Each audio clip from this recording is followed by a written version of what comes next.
Hello बच्चों, आप सभी का एक बार फिर से स्वागत है आपके अपने YouTube चैनल पे बच्चों। तो बच्चों आज हम क्या पढ़ने वाले हैं? आज हम लोग क्लास 10th की जो मॉड्यूल फर्स्ट है हमारा इकोनॉमिक्स के बुक का, हमारे मॉड्यूल फर्स्ट के जितने भी इकोनॉमिक्स बच्चों, वापस से मैं बता दूं आपको, एक डिफिकल्ट सब्जेक्ट है हमारा इकोनॉमिक्स। इसकी वीडियोस बच्चों कमी है हमारे यूट्यूब पे, ठीक है। तो इसी की हम वीडियो शुरू कर रहे हैं। मॉड्यूल फर्स्ट है जिसके फर्स्ट चैप्टर हमारा इकोनॉमिक्स का अर्थशास्त्र क्या है। क्या नाम है बच्चों? अर्थशास्त्र क्या है, ठीक है। इस चैप्टर को हम आज पढ़ेंगे, ना केवल पढ़ेंगे, बिल्कुल आराम से पढ़ेंगे और समझने की कोशिश करेंगे। अर्थशास्त्र क्या है? देखिए, सामाजिक विज्ञान बोले तो एसएसटी, सामाजिक विज्ञान के क्षेत्र में अर्थशास्त्र एक विषय के रूप में एक बहुत ही महत्वपूर्ण विषय माना जाता है। अर्थशास्त्र को हम एक इंपॉर्टेंट विषय के रूप में देखते हैं। हमारे दैनिक जीवन में, मतलब रोजमर्रा के जीवन में, हम अनेक आर्थिक अवधारणाएं जैसे कि वस्तुएं, बाजार, मांग, आपूर्ति, कीमत, मुद्रास्फीति, बैंकिंग, कर, ऋण देना, ऋण लेना, ब्याज की दर आदि का, हम बहुत सारे ऐसे वर्ड्स हैं जो जिसे हम नॉर्मली जीवन में क्या करते हैं, यूज करते हैं, ठीक है। इसी प्रकार हम विभिन्न वस्तुओं को खरीदने के लिए अपनी आय के वितरण, ठीक है, कि अलग अलग हमारी इनकम है 10,000 मान लीजिए, उस इनकम को हम कितना कितना अलग अलग क्षेत्र में खर्च कर रहे हैं। कोई कार्य करने के लिए बजट बनाना, ठीक है, कमाने के लिए कोई कार्य करना, बैंकों से पैसे निकालना आदि से संबंधित आर्थिक निर्णय लेते हैं, इकोनॉमिक डिसीजंस लेते हैं हम, ठीक है।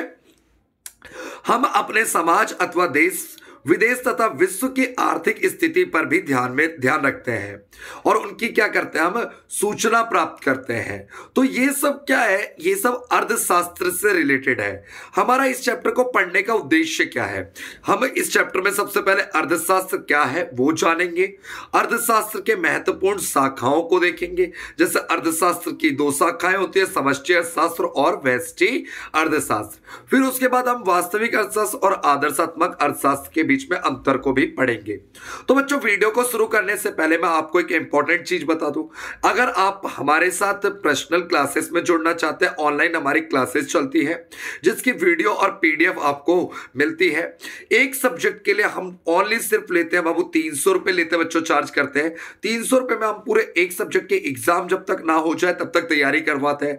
ना केवल एग्जाम तक की तैयारी करवाते हैं बल्कि एग्जाम बच्चे का अच्छे से जाए उसकी भी, और जब तक बच्चा पास ना हो जाए अपना 10th क्लास, तब तक 10th और 12th की पूरी हम तैयारी करवाते हैं। तो अगर आप हमारे साथ जुड़ना चाहते हैं, अच्छा 300 रुपए में हम पूरी तैयारी करवाते हैं। ऐसा नहीं है कि 300 रुपए लेकर के हम आपको एक चैप्टर या 2 चैप्टर की वीडियो देते हैं या नोट्स देते हैं। हम 300 रुपए के अंदर आपकी तैयारी भी करवाते हैं बच्चों, जिसके अंदर हमारी सारी वीडियोस आती है चैप्टर्स की, एक सब्जेक्ट की, और सारे नोट्स आते हैं हर चैप्टर के, इंपॉर्टेंट क्वेश्चंस आते हैं, पिछले साल के जो पेपर आए हुए उनकी भी तैयारी करवाते हैं। तो चलिए, अगर हमारे साथ आपको जुड़ना है तो हमारे डिस्क्रिप्शन में नंबर दिया हुआ है व्हाट्सएप नंबर, उस पर व्हाट्सएप करके आप हमारे साथ जुड़ सकते हैं।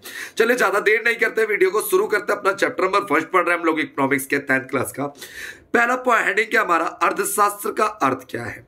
तो अर्थशास्त्र एक विशाल विषय है, अर्थशास्त्र एक बहुत बड़ा सब्जेक्ट है, इसीलिए अर्थशास्त्र की कोई निश्चित परिभाषा या अर्थ नहीं है। मतलब अर्थशास्त्र देखिए बहुत बड़ा सब्जेक्ट है, इसका एक प्रॉपर डेफिनेशन देना एक कोई आसान काम नहीं है, क्योंकि इसकी सीमा और क्षेत्र जो इसमें सम्मिलित है अत्यंत विशाल है, जिस समय से यह सामाजिक विज्ञान के अध्ययन की एक पृथक शाखा बने, मतलब एक अलग ब्रांच के रूप में हम पढ़ते हैं, जानते हैं।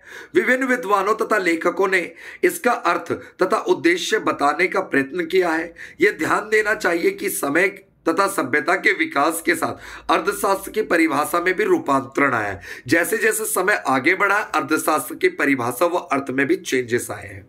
आइए हम अर्थशास्त्र से संबंधित निम्न पहलुओं पर, प्रमुख पहलुओं पर ध्यान देते हैं।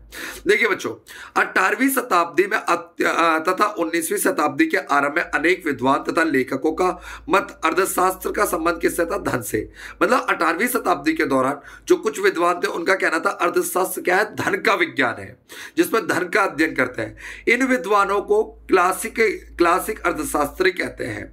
उनकी दृष्टि में अर्थशास्त्र का संबंध धन से है, धन से जुड़े जोड़े हुए अध्ययन करना, जैसे धन की प्रकृति, उद्देश्य, व्यक्तियों तथा देश के आदि द्वारा धन का सृजन करना आदि को शामिल किया जाता है। ठीक है, 18वीं शताब्दी में जितने भी विद्वान थे वो अर्थशास्त्र को किसके साथ जोड़ते थे? धन के साथ जोड़ते थे।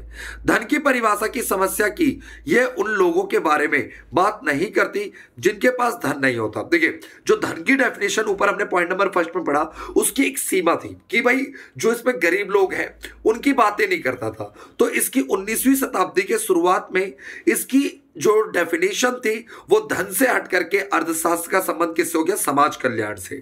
ठीक है, समाज कल्याण से हो गया। फिर इसकी डेफिनेशन बन गई, अर्थशास्त्र को कल्याण के विज्ञान के रूप में देखा जाता है, जिसमें लोगों के कल्याण और विभिन्न पहलुओं पर बल दिया जाता है। फिर समय बीता, अर्थशास्त्र की कल्याण की परिभाषा ने कल्याण के केवल भौतिक पहलुओं की ही बात व्याख्या करी थी, परंतु लोगों की भौतिक वस्तुओं और अभौतिक, देखिए भौतिक क्या होता है बच्चों? जिसको हम देख सकते हैं। अभौतिक क्या होता है? जिसको हम देख नहीं सकते। भौतिक अथवा अभौतिक दोनों ही आवश्यकताओं होती है, क्योंकि प्रत्येक व्यक्ति अथवा समाज के पास उपलब्ध संसाधन दुर्लभ है, बहुत कम है।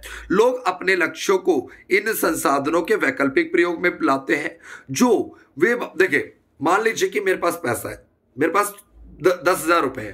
ठीक है, मेरे पास 10,000 रुपए है और मेरी जरूरतें, देखिए इच्छाएं, इंसान की इच्छाएं क्या होती है? बहुत ज्यादा होती है। इंसान की जरूरतें बहुत ज्यादा है और संसाधन क्या होता है? बहुत कम होता है। ठीक है, अर्थशास्त्र क्या करता है? अर्थशास्त्र को दुर्लभता तथा चयन का विज्ञान भी कहता है। अर्थशास्त्र को क्या कहते हैं हम? दुर्लभता तथा चयन का विज्ञान। ठीक है, अर्थशास्त्र में कुछ विद्वानों का मानना ये क्या है कि अर्थशास्त्र क्या है? अर्थशास्त्र के अंदर हम आर्थिक समस्याओं का अध्ययन करते हैं, आर्थिक समस्याओं का अध्ययन करते हैं। ठीक है बच्चों, देखिए पॉइंट नंबर 4 क्या कह रहा है? 20वीं शताब्दी में पूरी अर्थशास्त्र की समृद्धि तथा विकास प्राप्त करने के उद्देश्य से गति पकड़ने लगी, आर्थिक समृद्धि होने लगी, लोगों का विकास होने लग गया। ठीक है, बहुत तेजी से आर्थिक विकास होने लग गया, अर्थव्यवस्था का विकास होने लग गया, उपभोक्ता को सम्मिलित किया जाता है, उत्पादन को सम्मिलित किया जाता है। तो अर्थशास्त्र की एक नई डेफिनेशन आ गई, अर्थशास्त्र को समृद्धि तथा विकास के विज्ञान के रूप में कहा जाने लग गया। ठीक है, हमने देखा समय के साथ साथ अर्थशास्त्र की डेफिनेशन कैसे बदल रही है। अब देखिए, विकास तो हुआ, फिर उसके आगे क्या हुआ? 20वीं शताब्दी में अर्थशास्त्र को क्या कहा जाने लगा? धारणीय विकास का विज्ञान के रूप में कहा जाने लगा। धारणीय विकास का विज्ञान का मतलब हमें विकास तो करना है, पर आने वाली पीढ़ी के लिए संसाधन को क्या करना है? बचाना है। तो देखिए एक बार क्वेश्चंस देख लेते हैं। क्वेश्चन नंबर फर्स्ट क्या बोल रहा है? अर्थशास्त्र का धन का विज्ञान है, इसका क्या अभिप्राय है? ठीक है, फिर क्वेश्चन नंबर 2 क्या कह रहा है? अर्थशास्त्र कल्याण के विज्ञान के रूप में विभिन्न पहलुओं को बताइए। ठीक है बच्चों, तो इनको देखेंगे। अर्थशास्त्र की 2 शाखाएं होती है बच्चों। अर्थशास्त्र की एक शाखा क्या है? व्यष्टि अर्थशास्त्र, एक शाखा है समष्टि अर्थशास्त्र। व्यष्टि को इंग्लिश में बोलते हैं माइक्रो। माइक्रो शब्द का मतलब होता है सूक्ष्म, बहुत छोटा। जब भी हम आर्थिक समस्याओं का अध्ययन छोटे स्तर पे करते हैं, छोटे समाज का अध्ययन करते हैं, तो उसको कहते हैं हम क्या? व्यष्टि अर्थशास्त्र। क्या कहते हैं बच्चों? व्यष्टि अर्थशास्त्र, जिसमें हम एक विक्रेता, एक उपभोक्ता, एक उत्पादक की बात करते हैं। हम सब किसी वस्तु को खरीदने की कीमत, एक उत्पादक की बात करते हैं, छोटे लेवल पे आर्थिक समस्याओं के अध्ययन की बात करते हैं, उसे हम कहते हैं हम क्या? व्यष्टि अर्थशास्त्र। ठीक है, समष्टि अर्थशास्त्र क्या होता है? समष्टि शब्द मैक्रो शब्द से निकला है, जिसका मतलब होता है बड़ा व व्यापक, बड़ा व व्यापक, जिसमें हम आर्थिक समस्याओं का अध्ययन बड़े लेवल पे करते हैं। ठीक है, तो मैं देखिए आज हमने क्या पढ़ा सिर्फ बच्चों, आज की वीडियो में हमने सिर्फ ये देखा, अर्थशास्त्र के अलग अलग डेफिनेशंस पढ़ी और हमने समष्टि अर्थशास्त्र और व्यष्टि अर्थशास्त्र को देखा। इसी तरीके की वीडियो देखिए, जो आपको दिक्कत लगती है, समझ नहीं आ रही है चीजें, वो आप हमें कमेंट कर सकते हैं बच्चों। आप हमारे को कमेंट कीजिए, हम आपकी उन समस्याओं को सॉल्व करने की कोशिश करेंगे। और समझिए, ध्यान दीजिएगा, अगर आपको इंपॉर्टेंट क्वेश्चन चाहिए तो इंपॉर्टेंट क्वेश्चन और सब्जेक्ट की वीडियो चाहिए और सब्जेक्ट की वीडियो आपको मिल जाएगी। बट उसके लिए आपको एक चीज करनी होगी, क्या करनी होगी? हमारे चैनल को सब्सक्राइब कीजिए, बेल आइकन को दबाइए बच्चों। और साथ में अगर आपको पर्सनल किसी भी सब्जेक्ट की तैयारी करनी है, मात्र 300 रुपीज में बच्चों हम तैयारी करवाते हैं, बच्चों को अपने साथ जोड़ लेते हैं और उनको पूरी सपोर्ट करते हैं। ठीक है, जब तक पेपर ना हो जाए, हमारे साथ हजारों बच्चों ने तैयारी करा है। ठीक है, हमारा एक और यूट्यूब चैनल है राजा कोचिंग इंस्टीट्यूट, जिस पर हमारे हजारों बच्चों जुड़े हुए हमारे साथ। ये हमारा बिल्कुल नया यूट्यूब चैनल है, आपके सपोर्ट की जरूरत है। Please do subscribe and support करें। Thank you for watching our YouTube channel. Thank you.